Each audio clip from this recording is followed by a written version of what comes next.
Gemini, thank you for joining me for your Sun or Ascendant forecast for the week commencing the 23rd of July. Your ruler Mercury is, of course, a key influence on your personality. It gives you the ability to assimilate ideas quickly, to think on your feet, to get on with lots of different types of people. And this week, Mercury does go into a retrograde, which is going to last to the 18th of August, but it actually won't come out of shadow and return to the place where the retrograde began until the 2nd of September. So these next few weeks are going to be a period when you need to choose your words carefully. But this is ramped up even more because there is such a powerful lunar eclipse which occurs too, and this sees the moon combining with the volatility that is Mars. Now Mars is in your sister air sign of Aquarius, which is very much to do with travel, adventurism, higher ideals, whereas Mercury is in the part of your scope that's more to do with everyday communication. And I think it's possible that something over the next 6 months could see you being hugely restless. It may be a need to break out of a routine that's really become quite enveloping and throttling and stopping you breathe in the way that you want. Or perhaps you are just going to find yourself with much more fluidity around your moods, just much more restless in general. What I will say is this is a week when Venus and Jupiter still make a magical angle, and some kind of good fortune is possible around your family life. But when it comes to work and someone who seems to be of great interest to you, just proceed with a little bit of caution until you get to know them better. It's been a real pleasure being with you. Thank you for joining me. I'd love it if you would like, comment, or follow my channel. For now, good luck and goodbye. Hello Gemini, thank you for joining me for your monthly forecast for July. Mars, the planet of power and passion and drive, continues its transit through your sister air sign of Aquarius. So right through the back of this month, there can be part of you that wants to break out and be more adventurous. This could be in a more physical way, it could be in a more mental, philosophical or intellectual way. It just depends on you. But as this month begins, the sun's in a very earthy part of your situation, asking you to think about your resources and also your sense of your own worth. But your ruler Mercury and also Venus are in the super sunny sign of Leo as July begins, and will be there in the case of Venus through to the 9th of the month. Now, this gives you an opportunity to use your passion for interaction with others to be much more outgoing and also exchange ideas, and that can be particularly the case between the 3rd and the 7th when Mercury goes face to face with Mars. In fact, you may find yourself feeling particularly passionate about one particular point during that time, and it is going to be important not to be too set in your view of things, to give other people the right to see things their way too. But I do feel it's in week 2 of this month that the temperature really starts to ramp up, because then the Sun goes into an opposition with Pluto. This is one of the most potent of all planetary transits, and by the end of the week on the 13th there is a partial solar eclipse which occurs in Cancer, but it opposes Pluto in Capricorn. Now Pluto's been in Capricorn since 2008, and during that time the way you earn a living or even the close alliances you have probably gone through some significant changes. Now this particular opposition between the Sun and Pluto can be quite turbulent.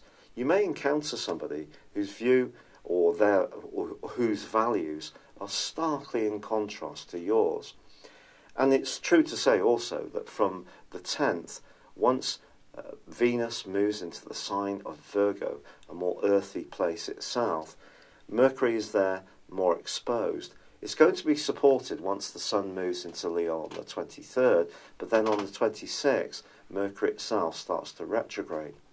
The great news, however, is that on the 10th, well, Jupiter, the planet of growth, which has been tracking backwards for 4 months, that does start to go forwards.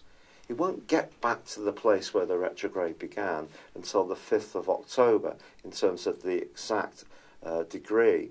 But I do feel that when it comes to your sense of body, your sense of strength, just your energy, there's going to be an improvement. But the potential for politics in week 2 and over the next 6 months around money or close, intimate relationships is undoubted. There may need to be some kind of realignment, especially in a relationship that's ongoing. If you meet someone through the next 6 months, you could be attracted to someone who has a very strong magnetism, a kind of sexual energy, if you like, or someone who's quite successful. But just be aware of the potential for you to, in some ways, be attracting a polar opposite to yourself. Now, once the sun does go into Leo, I do feel that your physical vitality and your enthusiasm are going to leap. The pace of life is going to pick up too. And although Mercury is going to be tracking backwards from the 26th, with all the attendant issues that that can create, so anything to do with everyday communications, trusted domestic appliances may need some kind of service or to be replaced. Anything to do with technology or transport may also be an area where you need to show some care. But in the last 10 days of this month, there is also a potent lunar eclipse. And also Mars, the planet of drive, which I said at the start of this, is in a very outgoing, expansive part of your situation, goes into a square once more with Uranus, the planet of restlessness.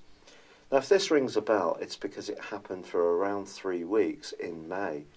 Now, across that time, it influenced 4 different zodiac signs, but from the 16th through to the 26th of May, it was Uranus squaring up with Mars, Uranus in Taurus and Mars in Aquarius.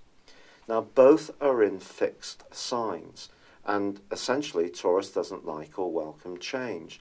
Taurus here, therefore, for you, is in a very psychological area. So if there is anything that isn't sitting with you very well, it could come to the surface in quite a potent way, because Mars being in that very upbeat, outgoing, expansive zone could see you seeing things in a very big way. So even an issue that perhaps in the past you may not have been quite so engaged by can take on a huge amount of energy. So just try to be mindful of this. But also, the lunar eclipse which occurs on the 28th does combine with Mars. So this makes it even more fascinating. So it means there's a T-square between the Sun in Leo, the point of Uranus, and also the place where Mars is located in Aquarius. If you are someone who's open to change, likes fluidity in your life, Uranus being in your 12th solar house could be very consciousness raising. And if you're very much welcoming some kind of alteration in your circumstances, it's possible you can embrace it with both hands. But it's also possible that something could be changing that you're not choosing. It could come from someone else's approach, which comes as something as a surprise to you. So there can be some motivations that are unknown to you that become much more obvious in the next half year that you do need to be mindful of. Fortunately, Venus, which moved on the 10th into the part of your scope to do with home and hearth, has given you an opportunity in the last 2/3 of July to really make where you live that much more comfortable. And in the last week, forges a gorgeous angle to Pluto. So if you are doing any kind of property renovation or painting and decorating or moving altogether, it could be a change which you find totally uplifting and supportive. But it just depends on why you feel so restless in this last phase of the month. Now, it's also true to say that Uranus is forging a very positive angle all through this month with Saturn. Now, Saturn also, like Pluto, is in your 8th solar house, around your passions. It's about ends and beginnings, the more psychological part of life. So if there are some changes that come to bear in your thinking, they can be ones which are very good for you and can help you to feel more secure as long as you're open to that whole process of change. It's something some people welcome, some of us find more difficult.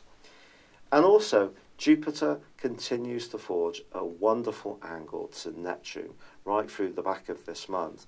And if you are someone who's involved in a caring profession, or you have a job which is quite inspirational around other people, you can continue to be a real key player as far as that is concerned.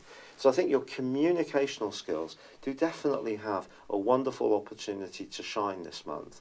But I also feel that you need to feel valued, and the responses from others that you get are going to be highly important in how you conduct your relationships, and particularly the most intimate of them.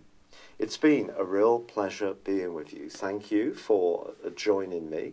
It's been lovely to speak with you. I'd love it if you would like or comment on this video, or if you've yet to do so, subscribe to my channel. But for now, good luck and goodbye.